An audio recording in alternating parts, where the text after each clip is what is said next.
Hi, my name is Lorraine Watry and welcome to my studio. I am a watercolor artist and I've worked with watercolor for 26 years now, and I thought I would start a new series of videos where I go over different tips, tricks, and techniques for working with watercolor. And hopefully these short videos will help you in your journey, and if you have a question or a technique that you would like to see, please comment below and I will try to accommodate that in a future video.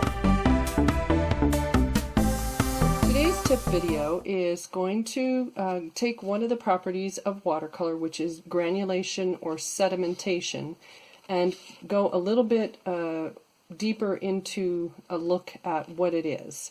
And the video that I did on watercolor properties is the tip video number 7. So if you haven't seen that video, I will place a link up on the right corner for that video, and you can look at some of these other properties that have to do with watercolor. I have zoomed in today so that you can see my paper and not the palette because it's not as much needed today. So granulation or sedimentation has to do with the look of the watercolor once it is on your paper. And granulation means that when you see watercolor and it's dry on the paper, and you can see that here, this one is a granulating pigment and this one is non-granulating. And so granulating pigments or sedimentary pigments have and I will try to hold that up to the side camera here a little bit. Granulating pigments have a part of the particle that's in the pigment that is heavier than the rest of the paint, and those heavier particles will drop to the surface and give you little specks and marks and things on your paper. Whereas a non-granulating pigment basically has an overall smooth look to it. So one of the other aspects of granulation is that when you wet your paper first, you can see more granulation compared to when it is not wet and you just paint the paint on dry. So most of the blues, some of the purples, and some greens are going to be granulating pigments.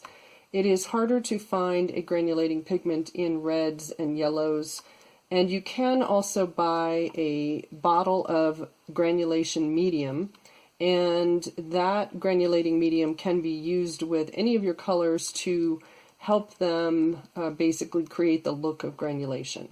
So I am pulling out cobalt blue, and if I place it on my paper, and it's on dry paper right now, I'll let that dry and then we'll look at it compared to if I wet the paper first.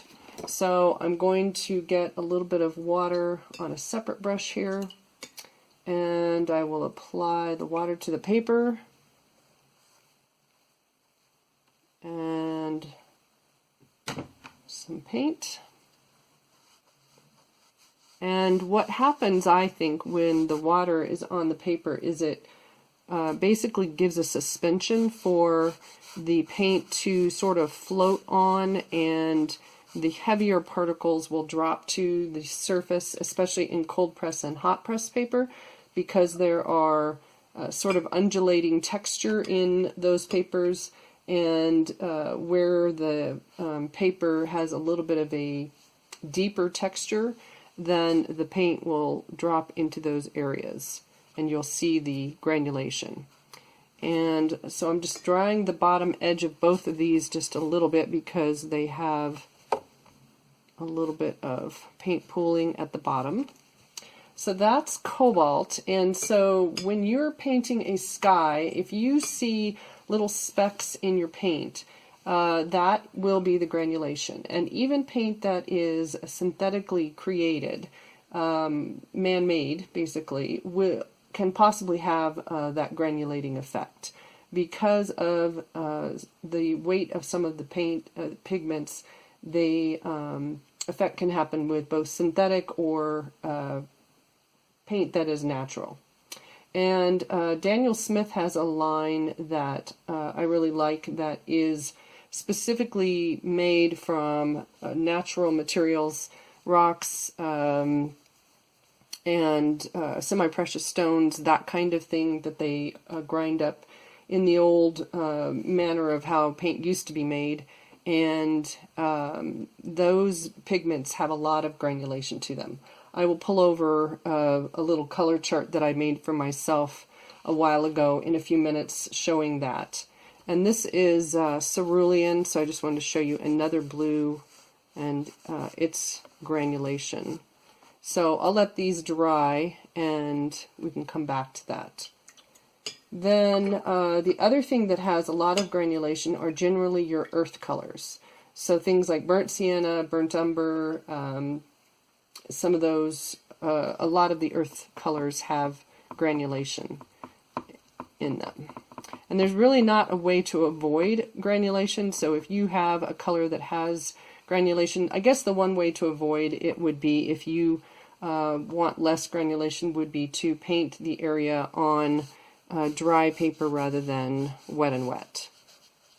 And so this is dry paper again, and then I'll paint the section next to it with some water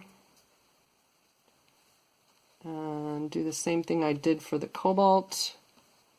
And depending on how much water you have on your paper, you might get more granulation compared to less, or compared to slightly drier area. And I'm just playing with how I apply this to see if I get more granulation in some parts of it. Okay, just loading up the pigment. All right, and I'll let that one dry.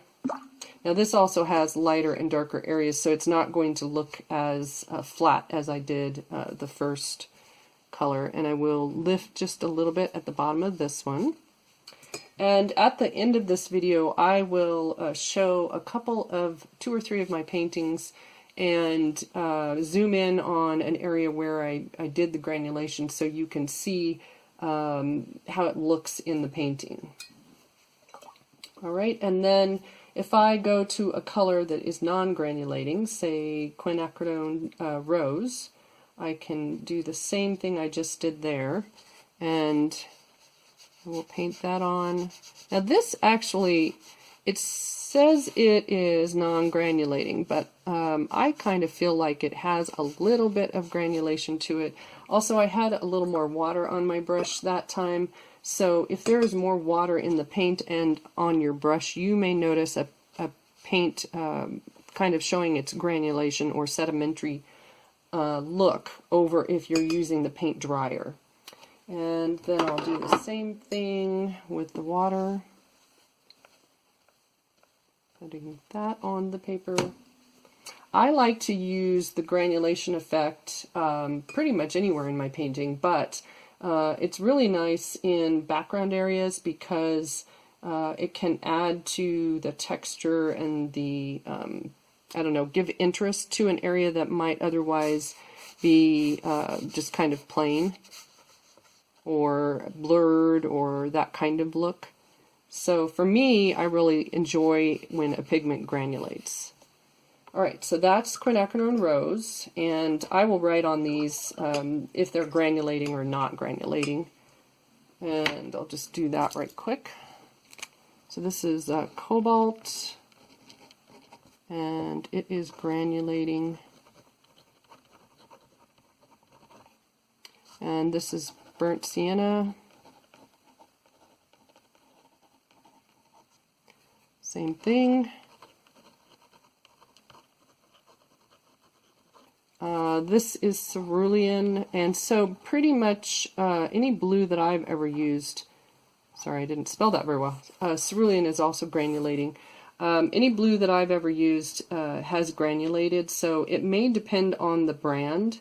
You may find a brand of a certain color that doesn't granulate as much, and so it might be a good idea if you can get access to small amounts of a paint to give it a try if you're trying to avoid granulation, especially in the blues, because I have a lot of students that will question you know, why that's happening, why does their sky look like it's got little dots in it, and So that might be something that if you're wanting that look that you investigate. Non-granulating, and this is Quinn Rose. Okay. And so then that's non-granulating. I could show you other pigments that are in the yellow to red range, but I think you get the idea. So then I am going to show you a couple paints that I have on my palette specifically because I like how much they granulate. So these are the Daniel Smith, I'll just go ahead and draw a line here, the Daniel Smith PrimaTek series.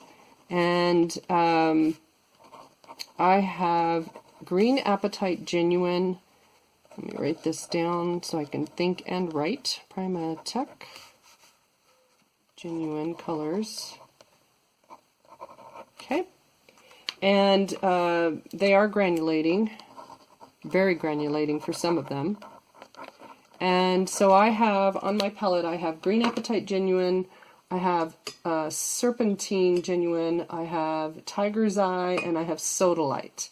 And all four of those are very granulating pigments. And I'm just going to go ahead and place water on the paper for these because, oops, that is sap green.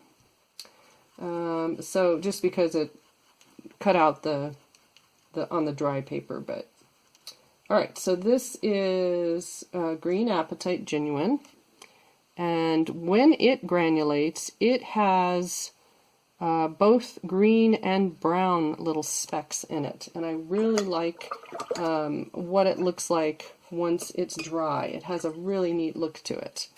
I will lift just a little bit of the color at the bottom. Okay, and then next to it I'll put the Serpentine, and then I'll show you my chart of the other PrimaTek pigments I have. I believe there are others that are out there now. I'm not sure how many pigments in the PrimaTek series there are now, but there's a good range. Probably at least maybe 20 to 30. And there are even some that have like Amethyst Genuine, which has actual amethyst stone ground up in it. And these are stones as well. Serpentine and Green Apatite are stones. And in the amethyst, you can see sparkles from the mica, I believe, or the crystal form that is in that pigment. So once it's dry, if you hold it at a certain angle, you can see it sparkle. It's really cool. All right, so that's Serpentine. This is going to be Tiger's Eye. And Tiger's Eye is a little harder to re-wet. A lot of the PrimaTek series, you have to kind of really get in there with some water and your brush to get it to re-wet. I believe it's because it's a natural stone. It may just be the nature of the paint. All right, so I have that. And this is the Tiger's Eye. It's kind of a taupe sort of look to it. I like it for certain things that I'm doing. It works really well. Okay, and this one will granulate nicely. And then the other one that I mentioned is the Sodalite, and I don't have a black on my palette except for the Sodalite because I like how much it granulates. I like the fact that it is not too flat looking. It has a little bit of a cooler black color to it, and it mixes well with a lot of different things. So I have one of the hairs from the brush on there. So this is the Sodalite, and depending on how heavy you use it or how light you use it, you can get it to go pretty dark. So I'll go ahead and put a little more color on that upper section just so you can see how dark it can go. Alright, and then I will pull a little bit of the pooled pigment off of the bottom of these. So you might already be able to see that these are granulating more than some of the ones up above. And with that, alright, and then I'm going to bring over the charts that I had made of the Daniel Smith pigments while those are drying. So this is one set of the charts I made, and there's a big variety. You can get in kind of the blue-green colors in this series, and Zoisite's a really neat one. It's kind of a green-gray and has a lot of granulation to it. Bloodstone has a lot of granulation. And then this is in the warmer tones. There are some reds that are natural pigments. These, even in the PrimaTek, I'm not seeing as much granulation happening in them. It may depend on how they're used. They may have a little more than what I see in my chart. The amethyst and sugarlight have, maybe a touch of granulation, but it's more their shine that's really interesting. And then a lot of these are granulating. The hematite is very granulating too. So that's just an idea of that series. Now this series is more expensive, so it may not be something that you run out and buy a whole batch of those, but you might find a certain color that you really like in that series, and you decide to put that on your palette. So I really enjoy, as I said, the granulation, and I like how it affects my paintings and what it looks like. I will place 3 or 4 paintings at the end of this, as I mentioned, and zoom in just a little bit so that you can see what the granulation looks like, both in the distance and then close up what it looks like. And I hope that was helpful, and if you want more information on granulation or sedimentary pigments, I would just do a search for what is granulation in watercolor, and there's interesting posts out there from other artists, and I hope that was helpful. And if you have questions, please let me know in the comments below, or if you would like to see a certain tip or trick video, you can leave those comments below as well, and I will put them in the queue. And I hope you enjoy your exploration of watercolor, and have a good day. See you next time. Bye.